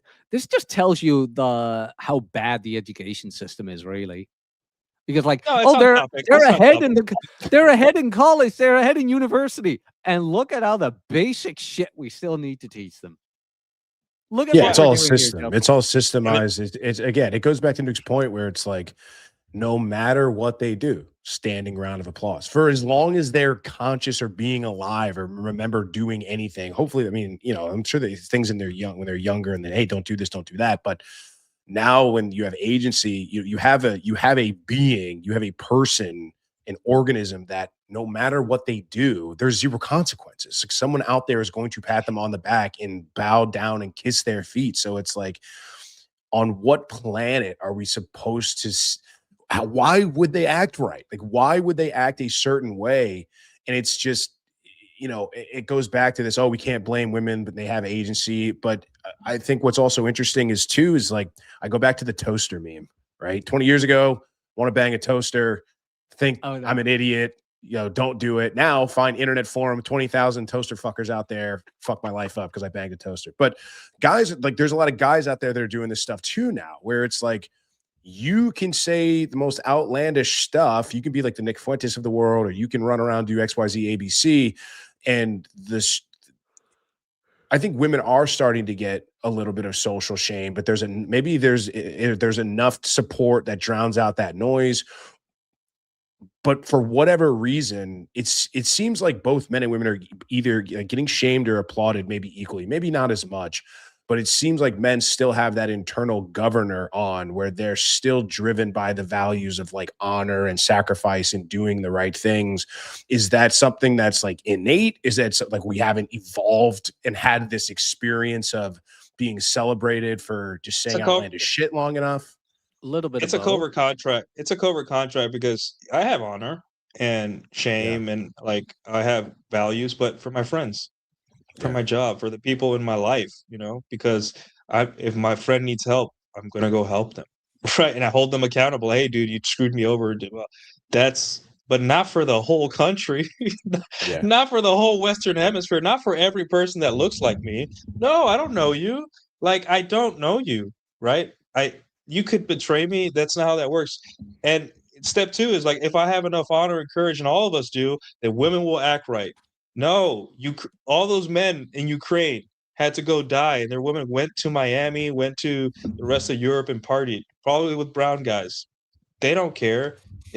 Listen, stop with the honor shit for people you don't know. People have to earn that best side of you, including women, right? That is not something you just are. Like, obviously, if you have a business and there is some integrity you have to do, because them's the rules. But in terms of your friends and family, yeah, 100% be honorable. Even if you don't like them. Like, there are times where I didn't get along with family members. I was still there for them, right? Because that's my honor, and that's a me thing, right? Do I regret it? No, because in the end, I have to face myself in the mirror, and if I react them being shitty to me with being shitty back, like, but that's an honor thing, right? That's like, hey, I'm better than this. But for a guy on the internet, I don't care. I don't know you. but You're not in my circle. that is like our innate because like chivalry, honor, respect are innate masculine traits, but that's what has been used against us. Like, the easiest dog, or no, the smartest dogs are the easiest to train. We have that innate provider protector instinct. Therefore, it was easy to use that against us. You're a real man, right? Like, a real man is whatever fits my narrative. So make the narrative beneficial to you and play in to people's emotional weaknesses, aka men's not insecurity, but desire to be a man and be masculine. That's how they did it. It's pure demoralization, Yuri Bezmenov technique on a more higher gender-based scale. And there was something else I wanted to go with this. What was it? I'll think about it later. But that's the whole blue pill conditioning where we find ourselves in the Western world today, where it's like, well, you're not a real man if this and that. That's where I wanted to go with this. Because Moff, you mentioned that, like, yeah, with the internet nowadays and this and that, can any of you name me a like more popular than Nick Fuentes and Asmund and whoever on the left or whatever side you want that spouts this blue pill conditioning that actually has the following of some of the like in the spotlight, very popular, more on our side than anybody else's spearheads? Because Scott Galloway is mostly astroturfed. You know, like that's old order institution like Oprah and the mainstream media, but the mainstream media is dying. It's just boomers. And when the boomers go away, we only have the internet. And on the internet, the more, and like Elon buying Twitter was a godsend. But even Asman mentioned, if you take moderation away from Twitter or from Reddit, my opinion would be the most common and highest voted one on the entire platform. I think that when you remove all these institutions that have been built in, the public opinion, the popular opinion, is no longer going to be the don't trust your lying eyes. I do think it is going to be the Asmans, Nick Fuentes's, Myron's even, you know, Tate's, whatever, of like, yeah, you know what? This whole women are wonderful thing, yeah, we're not buying it anymore because we're seeing it. We have seen it. We're not listening to the media anymore. The boomers are long gone. And no, we're just not doing it anymore. And it could be me. Maybe I'm in my little echo chamber. But from the top of my head, I know that Gavin Newsom has his podcast, but I barely see anything of that. He's not. I was going gonna to say, I was gonna think like Matt Walsh maybe comes to mind, but he's also still very, you know, man up and marry that bitch kind of thing. He's a dork. Yeah, he's Yeah. a dork. No one wants to be Matt Walsh, you know. No one wants He's to be not. Matt Walsh. He's not. He's not cool. That's the Not thing with cool. conservatives. They don't Not have a lot of cool guys. Yeah. Yeah. Yeah. And if they do have if they do have cool guys, they're like, My wife. I love my wife. My wife. yeah, my wife. Or it's like, here's what something that like podcasters do. They just invite weirdos onto their podcast, and it like subtracts their aura, like so low, you know. So it's like, Off. Don't tell it- Nuke he's the weirdo. Yeah. Yeah, We're losing exactly, aura exactly. over here. Yeah. yeah. So it's like, oh, I'm a conservative podcast. Let me invite Destiny on. What are you doing, bro? Why? Yeah. Yeah, have I'm Nala conservative. Yeah, let's have this, you know, like a girl that did gangbangs 3 months ago and now is trying to tell you how to be a man. Like, who wants you know, getting off an 8-hour shift at work, construction or plumbing or whatever I'm doing, engineering, and listening to a girl tell me how to be a man. Like, is that really what's really? So they're in it for themselves. They're trying to. Everyone wants the gooner audience, the losers, the guys that are like navel gazers. That audience is hot because they're not doing anything. They're on the internet all day. They're not achieving. They want that audience because that audience is faithful and that audience is stuck. You know, they want to believe that women can change because their ship has come in. Finally, you know, I was good for all my 20s. Now I finally get a hot chick that finally saw the error of her ways. That's a fantasy, right? So everyone wants that audience. So they're going to do whatever it takes to get that audience. There's only two types of audience: guys that act and guys that don't. That's all it is, right? There's only guys that. It's great for a guy that does nothing but podcast all day, but it's terrible if a guy wants to monetize actionable. Like, that's admittedly part of issues I've had with people I've worked with in the past, where my thing is like, I want to work with dudes that are out there putting up shots and getting in reps and are out there doing the shit. I know you guys are very similar in that regard, but I've worked with people who just want eyeballs. And it's like, how do you keep getting eyeballs? You get people that do nothing but watch fucking YouTube all day and that comment and spread your shit around. And they're just like, yeah, this is amazing. And it's like the same, they get the dopamine hit either way, right? Maybe we've talked about this before, but if I go online on Instagram or X or whatever, say, I'm going to get in ripped, killer, amazing shape. I'm going to do all of this. I'm going to get jacked and get an 8-pack. I get the dopamine hit of thinking about and romanticizing those outcomes without ever doing the work. I still get that reward intrinsically. So these guys are still getting enough of that hit where they don't have to go and do that, because that, like, talking about it and getting dopamine feels good. Going to the gym and beating the shit out of yourself. I was in a conversation this morning. It's like guys that are like, yeah, I need to go blow off some steam. I need to get a pump. I'm like, dude, I beat the shit out of myself in the gym. It's not taking, I'm like, no one feels this pain but me. I'm not transferring this to someone else or an inanimate object. It's like, yeah, take that. It's like, I'm beating myself to shit. But you're right. I think, and it's, if you just want to sit in your house all day and you want to do streams, and that's the ultimate goal, is just keep eyeballs as long as possible. But I know, like, Jack, you and I talked about this before, and I know the approach is like, get him in, right? You got to bring him in somehow. And then you hopefully save the ones that want to save themselves, or you give them the actionable advice, and some will take it, most won't. So I don't know. Virtue's got nothing to do with it, right? I don't think there's either way. You got to play the game. Right. Yeah, that's what I the mean, marketing game. right? Like, yeah, absolutely. You got to play the game. But again, the reason a lot of people have to do crazy things, have crazy people on, do debates, do all these crazy stuff, is because subscriptions don't pay well. Views don't pay well. Ad revenue doesn't pay well. So you need a massive amount of people watching you. So what does that mean? That means that you can't sell coaching, you can't sell products, you got to sell yourself.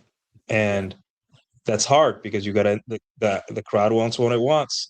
And if you sell entertainment, you have to be entertaining. And if there's one thing that's hard to do for a group of people, is to keep being entertaining. If you don't believe me, look at all these actors that are tired and they get really frustrated when their movie bombs. It's because it's so hard to keep people engaged and entertained for long periods of time. That's just the human condition, right? We want to move on to the next thing. So that's why artists have to reinvent themselves. Like every 3 years, every album, they got to be someone new, right? Kanye is really good at this.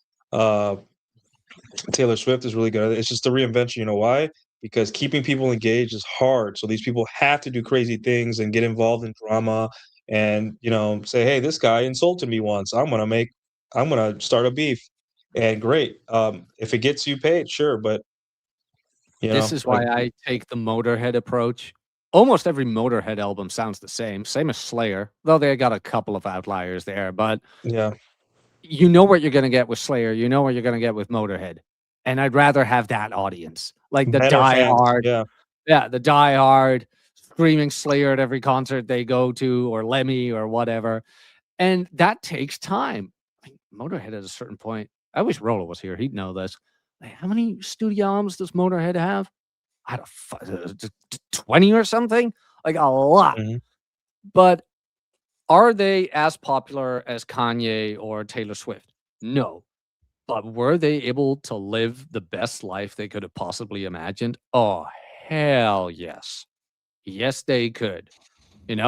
By just having that core dedicated audience.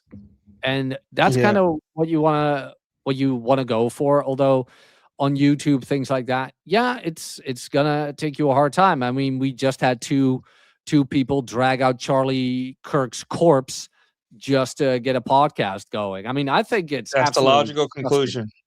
No, but I think it's the logical conclusion. Yeah, really, I really think it's disgusting. All three of them are vile cretins for doing that, because they don't do it for Charlie. They do it for themselves. Like, don't be fooled. Anybody listening, don't be fooled that Candace Owens is like, I do this for Charlie.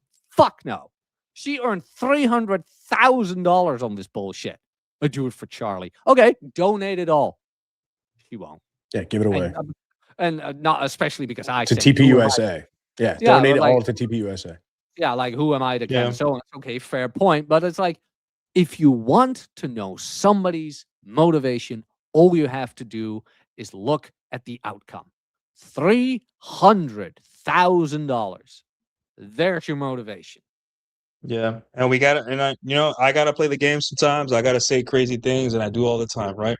But here's the thing. I understand that this business is amoral, right? If you want money, you want money. You got to do it, and you can't shame the shameless, right? Like it's a waste of time to shame the shameless. So they have their own things, and here's the thing, though, right?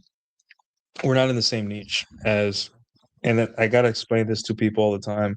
Like, I'm not here to entertain you. I have to be entertaining, but I'm not here to entertain you. I'm here to educate. I'm an educator, right? And I take it seriously, meaning that there is an expectation I have of my audience to not be idiots, to not come with drama. I don't care about who I'm fucking or who I'm not fucking today.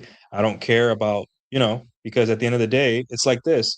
Let's say I'm a physics professor and I have this big audience in a classroom and I'm teaching people about physics.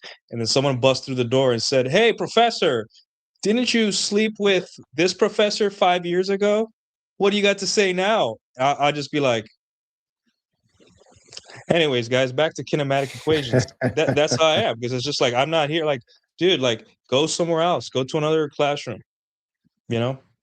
I have a classroom. I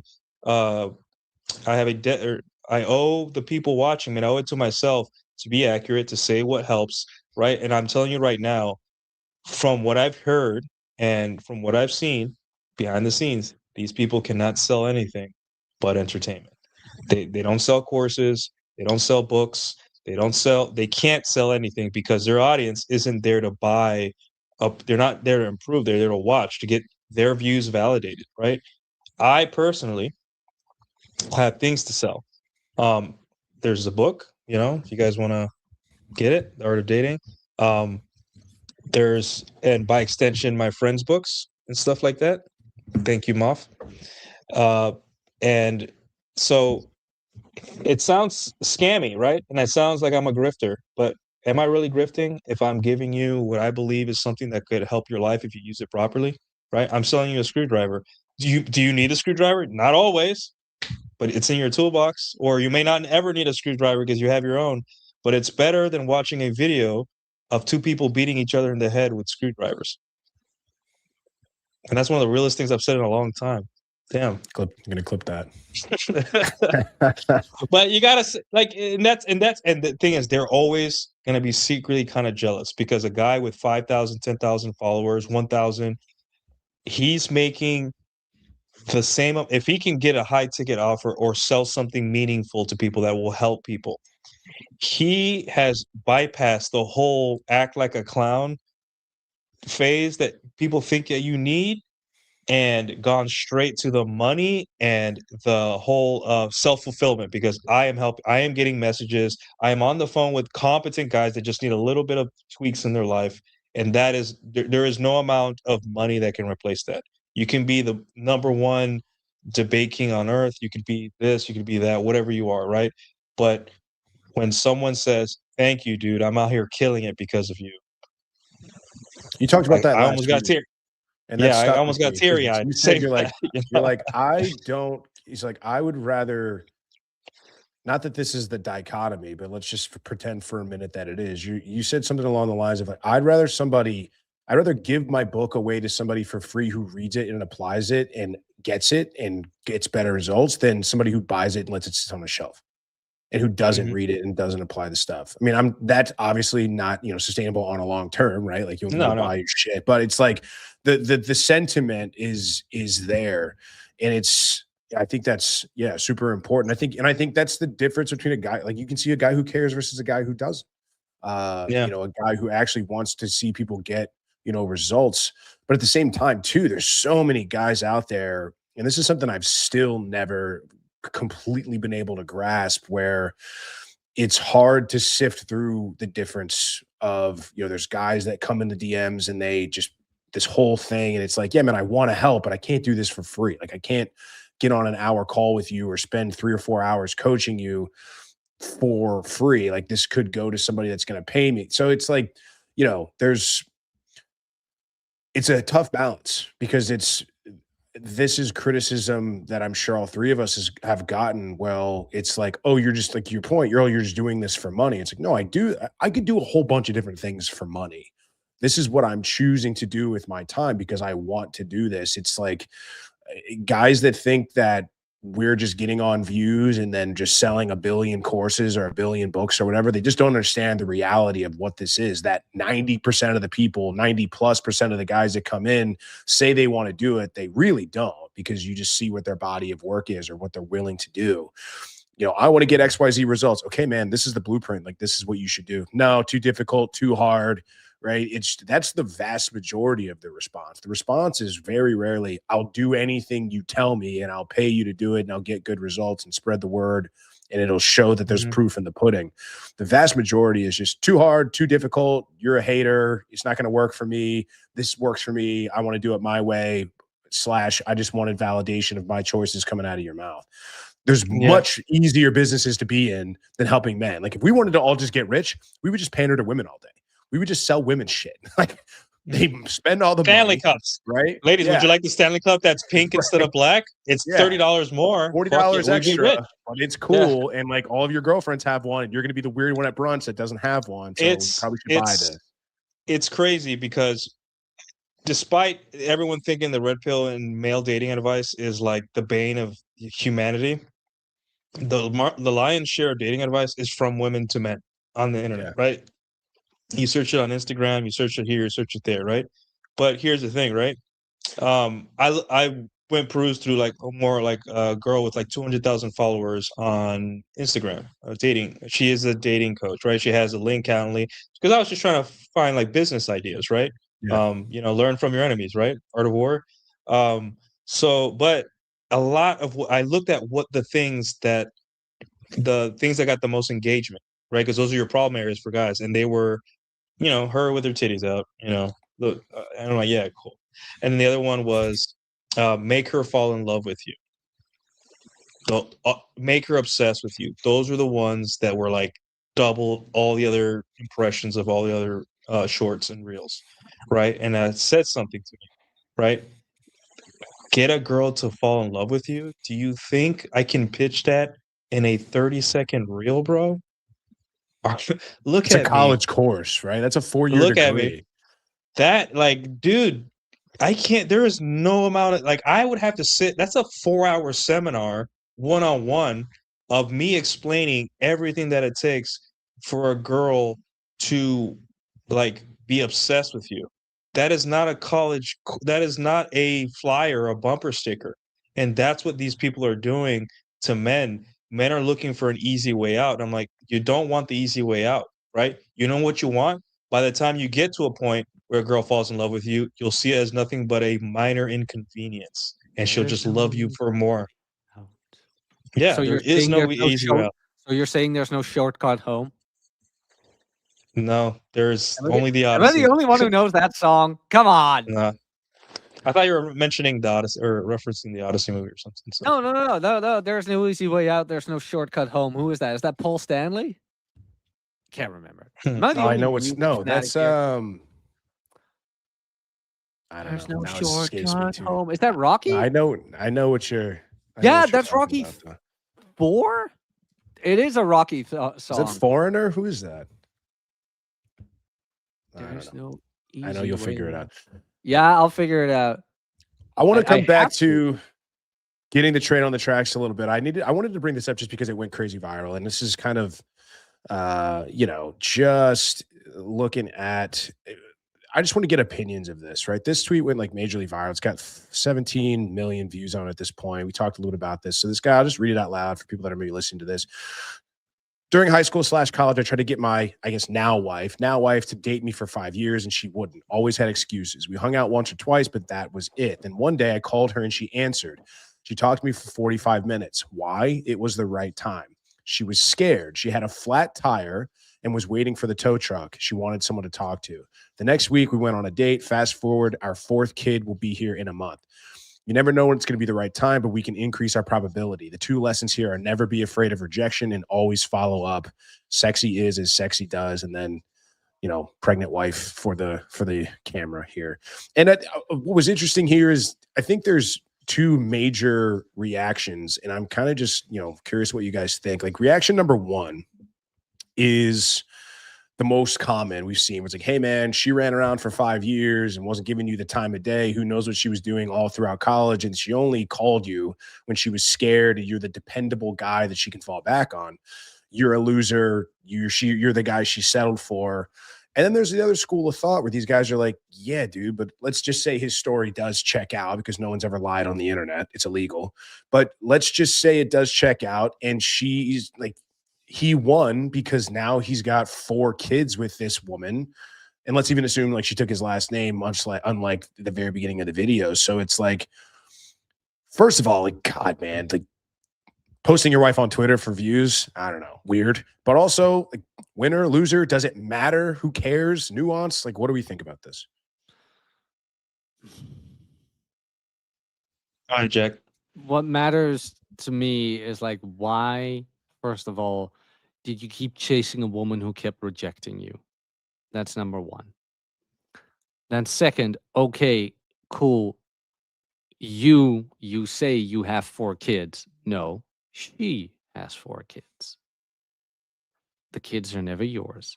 They're always hers, and especially in cases like this. Remember what I said in the beginning of the show? A lot of women marry out of fear of being alone. That's what this sounds like to me.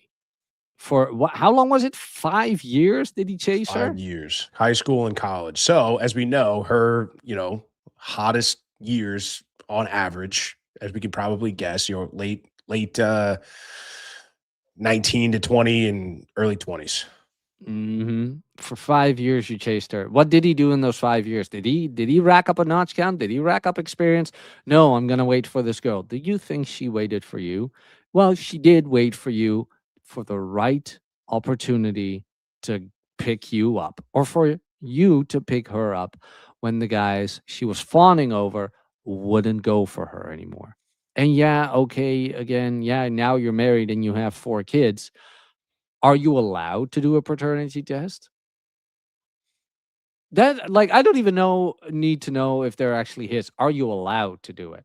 That tells you one thing as Or well. what would her reaction be? Like, how would she Yeah. react to even the question? Yeah. Yeah, like, how does she treat you, kind of thing.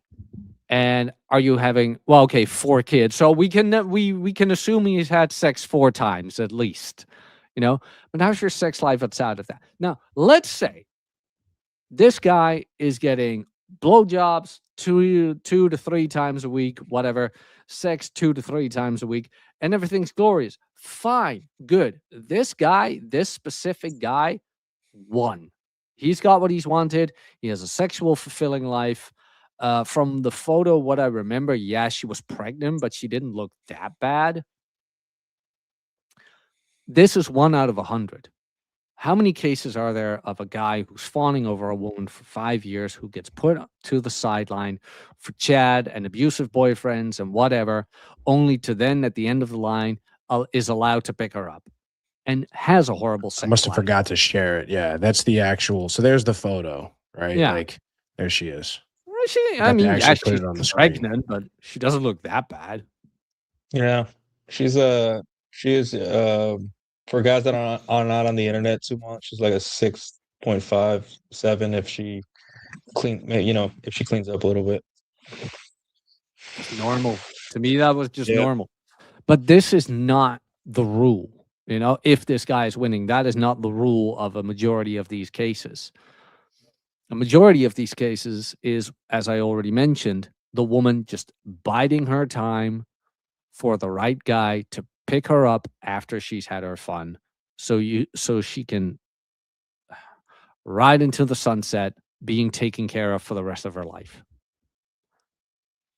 Kind of sounds like it, but usually those cases kind of stop after 2 kids, not 4.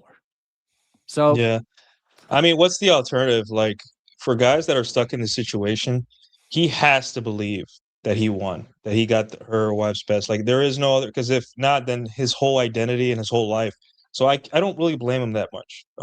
Yeah. Because he has to adopt a mentality that keeps him going and keeps him not being resentful of his family and his kids and her.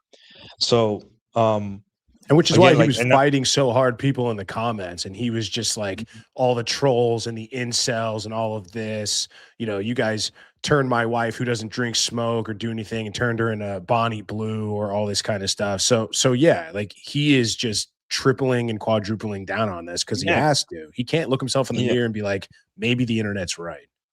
And the internet's not like, guys, you're not gonna red pill men. Stop with trying to red pill men on the internet. They're not. That's not how this works. I don't like quote tweet somebody on the internet, go viral, and that man's like, man, this guy really showed me I gotta change my way. That never happens. Not even with your friends. Doesn't happen. They have to get zeroed out first, or if they're lucky, they have to watch Call Her Daddy at a very young age first, right? That's the only way. Like, these guys are not going to learn that way, and it's because of that, because their whole life is based on the fact their wife's a good woman, so they have to believe her, or else like it just like they fall apart. Their whole life falls into pieces, everything they work for, right? Do you think it's easy for a guy to just look at his wife who had his children and all of a sudden out of nowhere be like, you don't love me, do you? That's not that's not easy. And maybe she does love him, but not in the way that is better or like is worth it. You know, like I want to be loved, but I want to be like when a woman, I want her to bite her lips, even with holding my babies as I walk outside from like cutting the grass shirtless. Like I still like that's the kind of love I want. I want admiration. I don't want pity. I don't want like, oh, I don't want to be another kid in the house. I want admiration. But he doesn't know that, right? He thinks it's the other way around where he admires her and he doesn't have any other options. So for the safety of the kids, do we want this guy? We don't want a man that's not ready to take the red pill to take the red pill because people like we don't know what will happen. A guy has to be humbled down to his bare soul and bones, nothing left, in order for someone to come along and be like, "Hey, dude, don't listen to those other weirdos on the internet. This helped me, and we'll be here if you need me." And then little by little, he'll claw his way back up. But there's no way that guy's going to get red pill unless he gets absolutely zeroed out. And maybe I'm not online enough for this, but I mean, look, like I get this sentiment too. Like you talk about the actual comparisons or the quotes from the movie into the actual red pills, you know, the aspect of, you know, how we talk about it. But they do talk about, you know, there are guys that are so dependent on the system that they will fight to the death to defend it. But the part that's I've seen left out of that quote is right before Morpheus says, past a certain age, we don't unplug people. And I've seen guys that, you know, late 40s, early 50s, guys even into their late 50s and early 60s who come to know this stuff. And it's impossible for them to reconcile. And they maybe go and try some things and they try self-improvement. They end up on the dating apps and it's a disaster. Then they try like the sugaring, salting sites, and that's a disaster. And then eventually it comes full circle and they just revert back to what they did. Like their identity, like Fort Worth Playboy talks about this a lot, where like, this is why guys get married 2, 3, 4, 5, 6, 12 times, because their entire identity is tied up into being a married guy. They hate the idea of being single. They hate the idea of not having someone around. And so it's like, is there a diminishing return, or is there a point past no return where you're just like, look, man, it's just go back to what you were doing, because you just won't be able to handle it. Because you'll just look at yourself and realize you played the game by the wrong rules for the last 40 years. And it just do this and bury your head back in the sand. Otherwise, like, you know, you'll go nuts otherwise.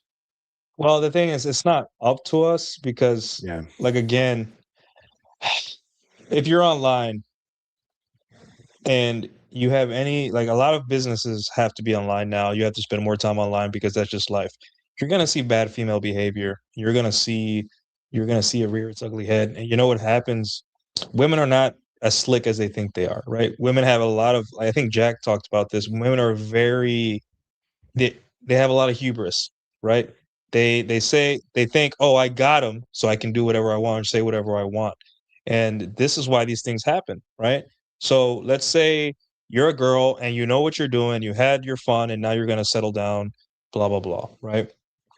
And then all of a sudden, you get this guy, you lock him down, he loves you, he's doing everything right as your husband. Now you feel comfortable. Now you're saying like, hey, he wasn't my first choice, but he was the best choice. And on a deep psychological level, that guy's it just unlocks something on him, and that's the beginning of the end, right? And then he becomes miserable, then she becomes miserable because he's miserable, and it's just a spiral down to like the end of a marriage. And that's because the blue pill foundation is always very shoddy.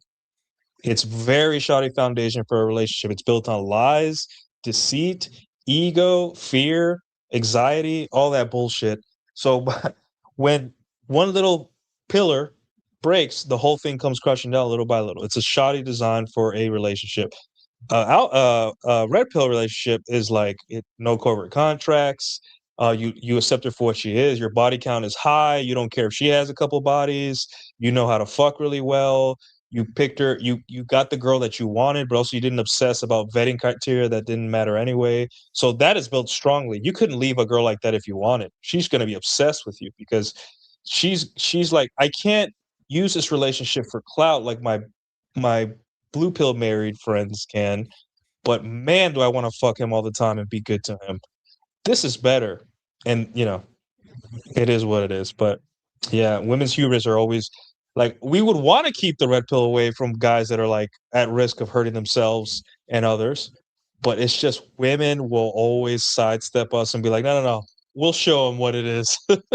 And then, and I'm not blaming women, right? But at the same time, like if you're 50 years old and you found out that your kids aren't yours because you decided, hey, I want to take one of these 23andMe tests and see like where we're from, I'm like, your kids are from, have French ancestry and you have Turkish ancestry. There's no possible way that you guys that could happen. Sorry, the kids aren't yours and you're 50. Your life was wasted. That like, how many men are ready for that? Should men know?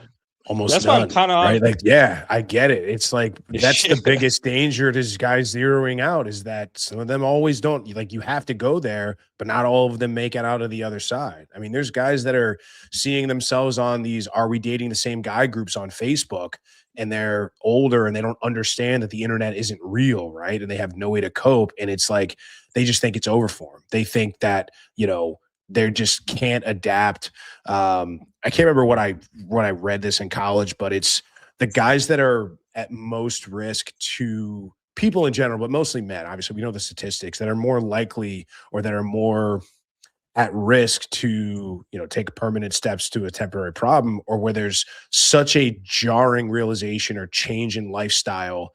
They said like lottery winner, or there was this guy that I think he lost the winning ticket to the lottery. He had it, and then he just couldn't handle the idea that he could have been a multi-hundred millionaire, and he just offed himself. Right, that's one example, but the shattering of your reality and everything you ever thought and knew, it's just too much for most, or I won't say most, but for a lot of guys to handle, because everything you ever thought was a lie. Yeah, and that's why you gotta let it come to it on their own. And the thing is, like, there's just some guys that'll never get it. Like Will Smith, he'll never get it. Right. He just forever and ever. They'll fight it. They have this belief it's who they are, and they'll go with it. Their kids will disrespect them, their family, the public, and opportunities with beautiful blonde women will show up, and they'll be like, "No, I got to be good to my wife that hates me and my kids that hate me." You don't understand. It's the right thing to do as a man. I'm like, is it? Is it like you got to be a clown? If that's what you want to be. What do they say, Jack? Clowns aren't funny. You're That's muted. the Wine More Please post. Like, clowns Yeah. aren't funny. Men with no frame in the shit they say. Stop acting like a clown. Or they act like a clown, and clowns aren't fucking funny. They really Yeah. aren't. It's like, oh, my wife, everybody. Ha. It's like, dude, you're embarrassing yourself. And Lee brought up a good point about this post. It's validation seeking behavior as well. Look what I did. Look at the amazing thing I did. Like, yeah, I waited for my wife, and now she's bearing my children. I did good, right? Dude, if you did good, then why are you posting that shit? What do you need? He knew what he was getting into. He knew that the internet would tear him apart. This is like what, the fourth post of these like cuck articles. There was one a couple of months ago as well. yeah, my wife was a whore and blah blah blah, but now we're getting married and I accept her as she is. And it was Yeah, one that's giant right. yeah, that was one giant marketing stunt. Because then after that, she went on, what was her name? She is the most insufferable out of all female conservative podcasters. Which one is it? Allie Beth, Stucky. Stucky. that one. It's like, I don't know why. That's the one I can stand the least. She went on her podcast, like, yeah, my husband and this and that, blah, blah, blah. And yeah, I used to bang this druggie and I was dating him for the longest time. And she was talking about Coachella and all the LSD she did with him. She barely mentioned her husband, other than, yeah, but after all that and after all the promiscuity of and travels and this and that and meditation retreats in India and whatever, yeah, my husband still accepted me. It's like, oh, and you were brave enough to put that on Twitter. It's like Brave. you're Yeah. pulling everybody's leg here. You're pulling everybody's leg, and sometimes, and like the hubris that I've mentioned before, these people genuinely think you're stupid. They do, and let's be honest here, the majority of the people are stupid because they keep falling for it. But every time I see that nonsense, I kind of feel offended. Like, you literally take my intelligence for that low of a level that I would fall for this. But they do. They genuinely do. They genuinely think you're clinically retarded. And that's what they think about most men. And that's why they're rubbing it in everybody's face right now. But that, going back to my earlier point, when the mainstream media finally dies out, and it is dying, people, trust me, it is. Give it time. Just give it time. Give it a little bit more time. We're holding on to the last remnants of the boomers. But when they die out, a lot of this shit will be gone because the internet is still the Wild West. Whether the union or the government or whomever likes it, the internet's most popular opinions are leaning more on the red pill side than anything else. So I have high hopes for the future. Like, are we gonna vote our way out of what's currently happening? No, we're not. But with this whole nonsense of women thinking they could get away with it forever, no, because OnlyFans and all that nonsense, that is forever. That truly is forever. And maybe some guy will pick them up, but not every time. Not every time. And a lot more men are going to wake up to this nonsense and they're going to be the trophy husband. They're going to be sitting at the pool while wifey is going to be a boss babe. And then she comes home and it's like, I can't believe what Karen and David did. Really, honey? Tell me more, sipping his mojitos or whatever man drink. It's going to be a Borderline. it's going to be a bright future for all of us. Sounds good to me, man. All I gotta do is lift weights all day and look good. Sounds good to me, man. I'm still. I gotta find Yeah. one of This those. is I the gotta- hand trophy we are husband is dealt the with. future. Yeah, well, it is the Don't hand. Like I fight it. said, like Rob and I, we were going into it last night, and I'm like, and I've made the joke before because, like, I've called myself a himbo every now and then, but like, the more I think about it, the more I'm like, no, that's actually a good thing. Maybe I should actually go for it. I mean, my girl already made the joke a while back because, like, I make the 20,000 steps a day, and I was meeting up with my friend from Denmark, and he met the girl, and he was like, "Hey, are you into walking as much as he is?" And she's like, "No, I'm employed." I thought that was the most hilarious shit. And later on, I asked her, I'm like, was that on purpose? Like, she's like, no, it kind of was. I'm like, okay, I keep on thinking that it wasn't on purpose and that it was just a Women get so automatic happy when you laugh response. at their jokes too. It makes their whole They day. love They it. think they're the shit. Yeah. They're like, oh my I god, I thought am it was funny. hilarious, actually, because it was It kind of funny. true. Tell your girl that we thought it was funny too. Yeah. Make No, her day I again. will, because, like, yeah, I'm an author, and I'm a narrator and a podcaster and a personal trainer, but I don't sit in an office 9 to 5 or whatever. No, I'm employed. I'm like, ha! It's not untrue, but it's gonna be the future. And guys, it's a good thing. Women wanted the workforce. Now they have it. You no longer have to be the beta provider in waiting to wife up these hoes. No, you don't. You can now be the hoe who's going to be husband upped. I'll Mhm. think of something. But you know what We'll I get mean. there. Women are gonna want to marry you now. You know, like, oh no, all these providers. No, I want a trophy husband. Be the man. What was it? I tweeted it out just now. What was it? There's millions of women. What was it? I forgot. Blah blah blah blah blah blah blah blah blah. Come on, come on. Oh yeah, women are craving to find a man to spend their money on. Be the guy she wants to spoil herself into poverty for. Yeah. That easy, man. And then you avoid all this nonsense. Like you're worried about being dick napped. You're worried about not having it being your kids. You're worrying about her past, things like that. You can all avoid it by leaning more into the hot, fun guy side of hypergamy, because hypergamy is not a straitjacket. It will set you free. The better you understand it, the more free you will be. And go read that essay, Praxeology of the Dominant Male by Ian Ironwood. You will understand it better. Well, we are coming up about 2 hours, guys. I think this is good to start wrapping here. Yeah, this has been a lot of fun. Appreciate you guys letting me host. This has been very, very cool. I love you guys coming on. Would have loved to have Rolo on, but I know he's busy. He's got stuff going on. Maybe another week. Jack, why don't you just tell the people where to find you, what you got working on? It's plug time, man. Let us have it. Okay, it's plug time. So first of all, my YouTube channel, I stream 2 to 3 times per week, 4 if I host Rule Zero. My channel can be found in the chat at Jack Napier Knows. You can find more of my writing on my Substack, jacknapier.substack.com. Over 100 essays about fitness, finance, and dating. 4 free audiobooks and a private community with a monthly Q&A, jacknapier.substack.com. Let's see. Oh, shit. I'm not a mod on your channel. That's why. What do you need me to put the Substack on there? I'll put the links in the private chat. That's the Substack, and then the YouTube channel. Where is it? I'll put that one there.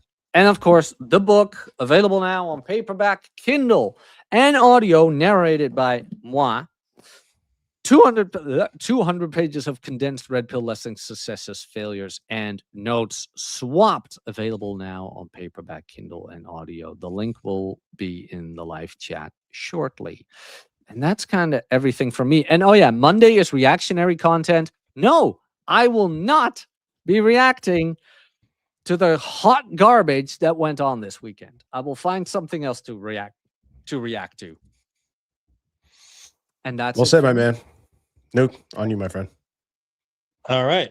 So I put the link in the private chat too. Guys, The Art of Dating is now out on paperback and Kindle. I finally am not disgusted with my book enough to actually read through it a little bit. And guys, this is good stuff, right? This will help you so much. We know the red pill. We know how things work. This is your field guide to get out there and do something with this knowledge you have. Because yes, you understand women, but can you get what you want out of them? And can they get what they want out of you, which is fun, sex, and good times. So get it, $20 on Amazon, and I promise you guys won't regret it. It is my life's work. So thank you. Right on. Would Guys, you thanks for say it tuning was your in. struggle? Yeah, right on. Let's see. There we go. Well, good stuff, guys. I appreciate everybody tuning in. If you're new to the channel, appreciate the like, appreciate the subscription. You haven't already. Follow on Twitter, Instagram, all the platforms.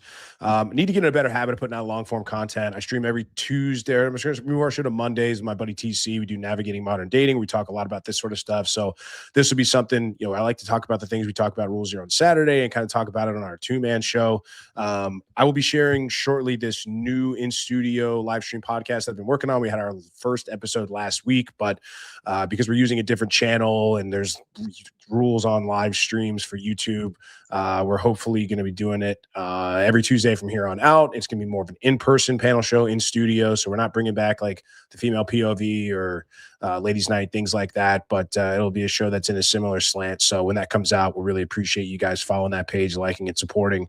And who knows, now I'm in a room with guys that I'm the only one who hasn't written a book, so who knows, maybe that's going to come down the hopper one of these days. I just got to become a better writer. I'm a better yapper than I am a writer. But yeah, I appreciate you guys all tuning in. Thanks again to Jack and Nuke for hopping on, and we will see you guys on the next one.